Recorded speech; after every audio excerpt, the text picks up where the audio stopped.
I'm going to share with you now a recipe for green ginger soup. Now, if you've never made a raw soup before, don't be put off. Sometimes the thought of eating a soup that is technically cold may not be appealing to you, but because of the ginger in this recipe and the avocado, it's actually quite a warming dish. And if you use a Vitamix or another high-speed blender, you can actually warm it up if you blend it for an extended period of time. So, first of all, to talk you through the ingredients, very simple and straightforward everyday ingredients here. We have a cup of chopped tomatoes, we have half a cup of pure water, 2 cups of fresh spinach, half an avocado, half an inch of fresh ginger, and finally the juice of half a lemon. And you may or may not choose to add olive oil at the end just to thicken it up or give it a certain richness. So we'll see, we'll do the taste test as always. So I've got our blender here, and you don't need a Vitamix for this. You know, this is a fairly easy recipe to make. The only difference is if you do have a normal lower price blender, then you may need to blend for longer to get the spinach ground down properly. So first of all, we're going to put in our tomatoes, add in our water. As always, it pays to put in the more juicy or liquid ingredients first, and then pack in the spinach. And also by putting the tomatoes in first, it'll help pull down the spinach when we come to blend. Then we take half an avocado.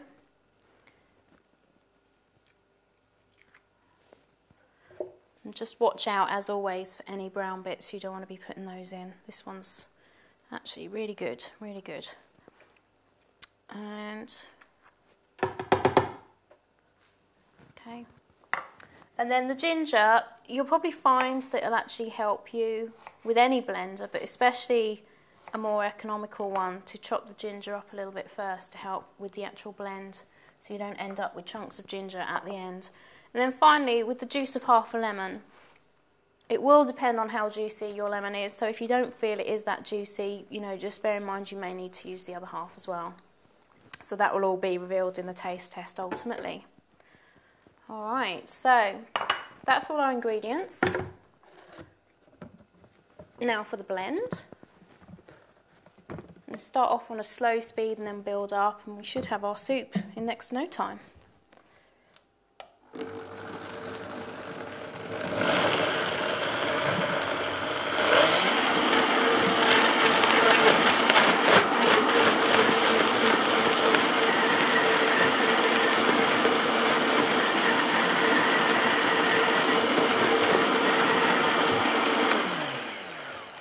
Okay, so when you're sure that it is really well blended, you just want to take a check of that, because you don't want bits of spinach. You don't want bits of spinach there. So that's what we have. Just going to have a little taste test. Wow, it's actually superb.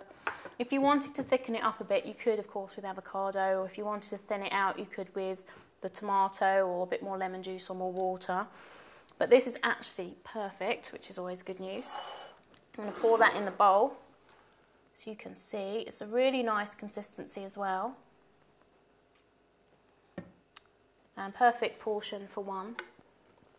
And then finally, when it comes to finishing off the dish, you may wish to add in a few sprinkled nuts or some finely chopped vegetables.